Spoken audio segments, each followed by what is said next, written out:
Bismillahirrahmanirrahim. Assalamualaikum warahmatullahi wabarakatuh. Salam sejahtera buat para pemirsa YouTube di seluruh tanah air Indonesia, sahabat-sahabat subscriber channel ASP TV.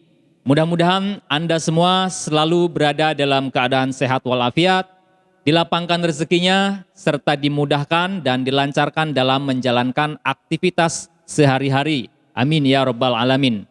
Alhamdulillah kita dapat berjumpa kembali di channel ASP TV bersama saya Advokat Bung One. Insya Allah pada kesempatan episode kali ini saya akan menjawab pertanyaan pemirsa YouTube yang masuk ke channel kami yang berkaitan dengan jual beli kendaraan bermotor bekas yang tanpa dilengkapi dengan BPKB. Di mana inti dari pertanyaannya adalah kurang lebih seperti ini teman-teman. Aman nggak sih kalau kita membeli motor atau mobil bekas pakai yang tidak ada BPKB-nya, hanya ada STNK saja atau sering disebut dengan mobil ataupun motor bekas STNK only. Ini di tengah masyarakat masih ada ya. Nah, bagaimana aspek hukumnya? Aman nggak sih kalau kita membeli motor mobil bekas yang tidak ada BPKB-nya? Simak jawabannya di video ini selengkapnya.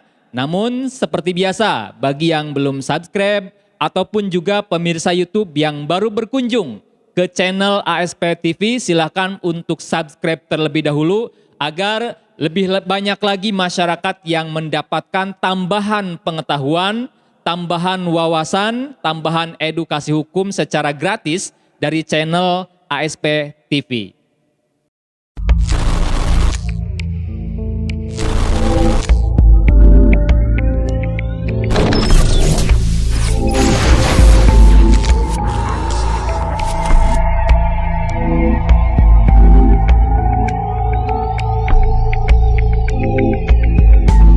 Ya, kami ucapkan terima kasih bagi yang sudah subscribe, bagi yang sudah senantiasa mendukung channel ASP TV untuk terus berkontribusi positif, memberikan tambahan wawasan, baik itu untuk kalangan akademisi khususnya mahasiswa Fakultas Hukum ataupun juga bagi masyarakat umum secara keseluruhan. Baik, langsung pada pokok pembicaraan kita pada kesempatan kali ini ya.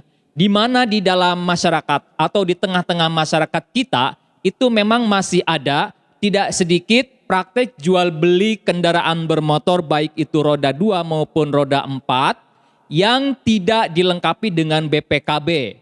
Hanya ada STNK-nya saja, BPKB-nya tidak ada. Terlebih lagi harga yang ditawarkan itu di bawah standar harga pasaran. Nah, aman nggak kalau kita membeli motor atau mobil tersebut? Baik teman-teman, para pemirsa YouTube di seluruh tanah air. Mobil motor bekas yang tidak ada BPKB-nya itu ada beberapa kemungkinan. Yang pertama, ya, kemungkinan pertama itu bisa saja BPKB dari motor ataupun mobil tersebut hilang, kemudian juga dikarenakan adanya suatu peristiwa yang tidak terduga, misalkan musibah banjir, ataupun juga karena musibah kebakaran, dan lain sebagainya, yang mengakibatkan BPKB dari kendaraan tersebut tidak ada ya, menjadi hilang. Kemudian, kemungkinan yang kedua, bisa saja motor ataupun juga mobil tersebut, BPKB-nya itu masih menjadi jaminan kredit. Atau misalkan mobil atau motor tersebut masih dalam masa kredit, cicilannya belum lunas, angsurannya belum selesai, tapi sudah dijual kepada pihak ketiga. Nah, ini juga merupakan kemungkinan adanya motor mobil yang dijual tanpa BPKB. Kemudian, kemungkinan yang ketiga ya menurut saya bisa saja motor ataupun juga mobil tersebut merupakan hasil daripada suatu tindak pidana. Bisa saja motor ataupun mobil tersebut merupakan daripada hasil tindak kejahatan, baik itu pencurian maupun juga penggelapan. Nah, lalu bagaimana konsekuensi hukumnya? Apa resiko hukumnya apabila kita tetap membeli motor mobil tersebut? Tidak ada BPKB-nya, apalagi harganya di bawah standar harga pasaran. Baik teman-teman, ketika kita tetap membeli motor mobil tersebut ya, BPKB-nya tidak ada. Itu memang secara di masyarakat itu banyak ya. Akan tetapi yang perlu diketahui ketika kita membeli motor ataupun juga mobil bekas yang tidak ada BPKB-nya, itu kita dapat berpotensi terseret permasalahan hukum. Ya, kita dapat berpotensi terseret atau terjerat dengan sanksi-sanksi hukum yang berlaku. Ya, kemudian begini, ketika kita misalkan membeli motor atau mobil bekas tersebut tanpa ada BPKB, kemudian harganya di bawah standar harga pasaran.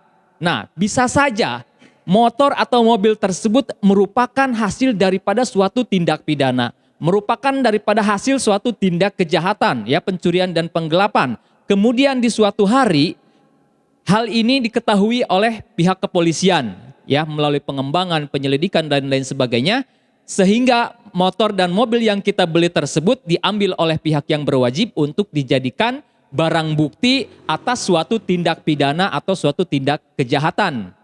Nah, apalagi tidak hanya sampai di situ, ya, tidak hanya misalkan motor ataupun mobilnya ditarik atau diambil untuk jadikan barang bukti suatu tindak pidana, tapi kita juga bisa berpotensi terseret permasalahan hukum, ya. Bisa saja kita misalkan terjerat dengan sanksi pidana sebagaimana diancam atau diatur di dalam pasal 480 KUHP, di mana ancaman hukumannya yaitu kurang lebih maksimal 4 tahun. Jadi ketika kita ingin membeli kendaraan motor, mobil, ya, BPKB-nya pastikan ada. Ya. Kemudian ketika motor ataupun juga mobil yang kita beli ternyata di kemudian hari diketahui bahwasanya itu adalah motor ataupun mobil yang BPKB-nya masih dijadikan jaminan di perusahaan pembiayaan atau di suatu perbankan, kemudian diketahui oleh perusahaan pembiayaan tersebut, oleh suatu perbankan tersebut, kemudian mereka melakukan upaya hukum, melakukan penarikan terhadap motor dan mobil yang kita beli tadi, ya, itu dapat dilakukan oleh mereka. Bahkan mereka bisa saja misalkan menyeret kita untuk dapat dijadikan tersangka atau misalkan dapat kita dilaporkan dengan dugaan tindak pidana penadahan, di mana ancaman hukumnya saya sebutkan tadi yaitu 4 tahun. Ini tertuang di dalam pasal 480 Kitab Undang-Undang Hukum Pidana, di mana redaksinya akan saya bacakan, teman-teman silahkan menyimak. Pasal 480 diancam dengan pidana penjara paling lama 4 tahun atau pidana denda paling banyak Rp900. Pasal 480 ayat 1, barang siapa membeli, menyewa, menukar, menerima gadai, menerima hadiah, atau untuk menarik keuntungan, menjual, menyewakan, menukarkan, menggadaikan, mengangkut, menyimpan, atau menyembunyikan suatu benda yang diketahui atau sepatutnya harus diduga bahwa diperoleh dari kejahatan penadahan. Nah, ini secara tegas diatur bahwa sanksi pidananya adalah maksimal yaitu 4 tahun terkait dengan penadahan. Jadi begitu teman-teman, ada resiko hukumnya ketika kita membeli kendaraan bermotor baik itu roda 2 maupun roda 4 yang bekas pakai yang tidak ada BPKB-nya. Itu resiko hukumnya. Oleh karena itu, ketika kita ingin membeli kendaraan bekas, bijaklah agar kita membeli kendaraan tersebut, pastikan STNK-nya ada, pastikan BPKB-nya pun ada.